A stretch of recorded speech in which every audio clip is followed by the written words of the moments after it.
గుండెడెక్కిందా బుర్రేడెక్కిందా machine ఎడెక్కిపోయినా వీళ్ళకి ఏడెక్కినా సరే ఆ పని చేస్తానైతే దీంట్లో క్లారిటీ చేయొచ్చు.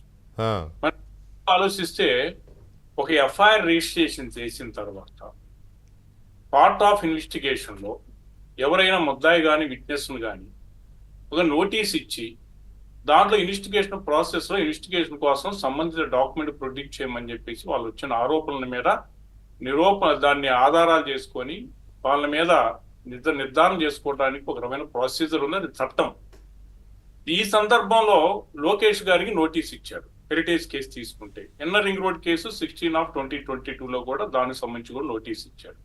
హైకోర్టును ఆశ్రయించినప్పుడు హైకోర్టు ఏమి ఇచ్చిందంటే అడ్వకేట్ సమక్షంలో మీరు ఇన్వెస్టిగేషన్ చేయాలని చెప్పేసి ఐదేనుడి ఆదేశాలు కూడా ఇవ్వడం జరిగింది లోకేష్ గారికి సంబంధించి. అట్లాగే మిగతా విట్నెస్లకు సంబంధించి కూడా మిగతా కేసుల్లో కూడా ఇదే క్రైమ్ సంబంధించినటువంటి ముద్దాయిలకు కానీ విట్నెస్లకు కానీ అయినటువంటి ఆదేశాలు ఇవ్వడం జరిగింది. అయితే ఆ సందర్భంలో ఏం జరిగిందంటే వాళ్ళకి క్వశ్చనియర్ ఫైల్ చేయని లేదా అయినా డాక్యుమెంట్ రిక్వైర్మెంట్ డాక్యుమెంట్స్ వాళ్ళకి కావాల్సిన పార్ట్ ఆఫ్ ఇన్వెస్టిగేషన్ కావాల్సిన డాక్యుమెంట్ అడిగేటువంటి హక్కు ఇన్వెస్టిగేషన్ ఆఫీసర్కి ఉంది. అయితే దీనికి సంబంధించి అంతా కూడా కోర్టుకు ముందు పెట్టాల్సిన అవసరం లేదు. ఎఫ్ఐఆర్ తర్వాత పార్ట్ ఆఫ్ ఇన్వెస్టిగేషన్ ప్రాసెస్ నడిచింది. తర్వాత ఈ ఇన్వెస్టిగేషన్ అంతా కంప్లీట్ అయిన తర్వాత ఛార్జ్ షీట్ ఫైల్ చేయాల్సిన అవసరం ఉంది. ఇది ప్రాసెస్. అయితే ఇక్కడ ఏం జరిగిందని మనం భావించాల్సి వస్తుందంటే ఏదైతే లోకేష్ గారి మీద కానీ ఇన్నర్ రింగ్ రోడ్ కేసు గురించి ప్రతి ఒక్కరికి తెలుసు దాంట్లో ఏం జరగలేదని ఇష్యూ. ఆయన పెట్టినటువంటి డాక్యుమెంటరీ ఎవిడెన్స్ ఏదైతే ఉందో ఇన్వెస్టిగేషన్ ఆఫీసర్స్ ముందు మీద దాన్ని ఫెయిర్ ఇన్వెస్టిగేషన్ చేసి పార్షియాలిటీ చూపించకుండా ప్రెజుడిస్ చూపించకుండా కోర్టులో ఇది ఆధారాలతో కూడినటువంటి ఆరోపణలు లేవు, ఇది ఒక పొలిటికల్ తో చేసినటువంటి ఆరోపణలని రామకృష్ణారెడ్డి గారు పెట్టినని చెప్పేసి ఒక కంక్లూజన్ కూడా ఆ రోజే వచ్చినటువంటి అంశం మనందరికి అర్థమైన విషయం. కోర్టులో కూడా పలు ఆదేశాల్లో ఆర్డర్లో కూడా అదే అంశాలని ఇది ప్రెజుడిస్ తో పొలిటికల్ దాంట్లో బెయిల్ ఇచ్చే ఇంటర్ ఆర్డర్ ఇచ్చే బెయిల్ దాంట్లో కూడా కొన్ని అబ్జర్వేషన్స్ కూడా మేడౌట్ చేసినటువంటి అంశం.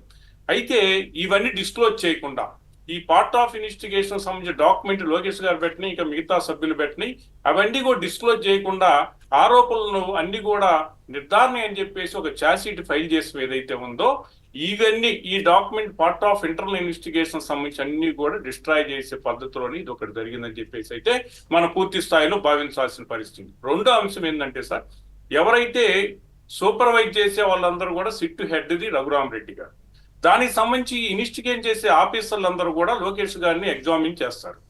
దానికి సంబంధించినటువంటి వాళ్ళు ఎగ్జామిన్ చేసినప్పుడు వాళ్ళ ఒపీనియన్ కూడా కోర్టుకి హైర్ ఆఫీసర్స్ కి ఎక్స్పరుస్తారు. దాన్ని కూడా రాతపూర్వకంగా ఎక్స్ చేస్తారు. అది ఇంటర్నల్ గా కాన్ఫిడెన్షియల్ రిపోర్ట్ అంటారు. ఆ కాన్ఫిడెన్షియల్ రిపోర్ట్ తో పాటు వాళ్ళ డాక్యుమెంట్స్ కూడా ఎంక్లోజ్ చేస్తారు. ఎందుకు ఒపీనియన్ వాళ్ళు చెప్పి ఇవన్నీ కూడా ఏదైతే ఈ ఆరోపణలు వచ్చినాయో అవన్నీ మరి ఒకవేళ తప్పుడు ఆరోపణలు అని చెప్పి అవి కన్నా ప్రూవ్ అయిన సందర్భంలో ఇవన్నీ కూడా సపరేట్ చేసి అన్ని పక్కదాబా వచ్చేసి డీవియేషన్ చేసి కోర్టు ముందు తప్పుడు డాక్యుమెంట్స్ తప్పుడు ఛార్జ్ షీట్ ఫైల్ చేయడానికి ఈ విధంగా ఉపయోగించుకునే డాక్యుమెంట్స్ ఏవైతే ఉన్నాయో ఆ డాక్యుమెంట్స్ ఇక్కడ నేనైతే తగలబెట్టారని చెప్పేసి నేనైతే భావిస్తా ఉంటా. అదర్వైజ్ వాళ్ళకి ఎంత అవసరం లేదు. ఇక కోర్టు ముందు వచ్చేకి ఏదైనా సరే రెండో అనుమానం అనుసరించు రెండో కాయం చూద్దాం. మరి కోర్టుకు సంబంధించినటువంటి ఏదైనా ప్రొసీడింగ్స్ పెట్టినప్పుడు ఏదైనా డాక్యుమెంట్ అవసరం లేదు, దీనికి పార్ట్ ఆఫ్ ఇన్వెస్టిగేషన్ అవసరం లేనప్పుడు దానికి సంబంధించి కోర్టు పర్మిషన్ తీసుకోవాలి, లేదా సంబంధిత ఆఫీసర్ పర్మిషన్ తీసుకోవాలి, ప్రొసీడింగ్స్ ఇనిషియేట్ చేయాలి, ప్రొసీడింగ్స్ ఇష్యూ చేయాలి, దాని తర్వాత ఏదైనా డిస్ట్రాయ్ చేయాలి డాక్యుమెంట్స్.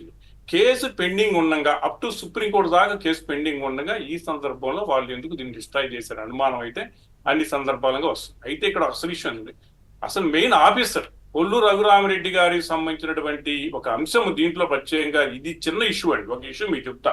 5/2/2024 ఇదే రఘురామరెడ్డి గారు 180 డిపార్ట్మెంట్లు హెడ్ ఆఫ్ ది డిపార్ట్మెంట్స్ ఏదైతే ఆంధ్ర రాష్ట్రంలో ఉన్నాయో ఆంధ్ర రాష్ట్రం సంబంధించినటువంటి అన్ని ఫైల్ ఇన్స్పెక్ట్ చేసుకొని వెరిఫై చేసుకొని కాన్ఫిగరేట్ చేసుకొని సీజ్ చేసేటువంటి అవకాశం నాకు కల్పించండి అని చెప్పేసి ప్రిన్సిపల్ సెక్రటరీ గారిని కోరటం జరిగింది. సర్వాధికారాలు ఇవ్వాలని అడిగాడు. దాని అర్థం ఏంటి? ఇప్పటి వరకు ఈ 4.5 సంవత్సరాలు చేసినటువంటి 5 సంవత్సరాలు చేసినటువంటి అవినీతి మొత్తం కూడా అది వయసు కావచ్చు, ఏదైనా సరే ఇసుక కావచ్చు, శాండ్ కావచ్చు, ఏదైనా సరే ఇలాంటి ఆరోపణలన్నీ కూడా సుమారు లక్షల కోట్ల జరిగినటువంటి డాక్యుమెంట్స్ అన్ని సీజ్ చేసి కాన్ఫిగరేట్ చేసి అవన్నీ కూడా తగలబెట్టకూడదనే మనకు అనుమానాలు రావట్లేదా?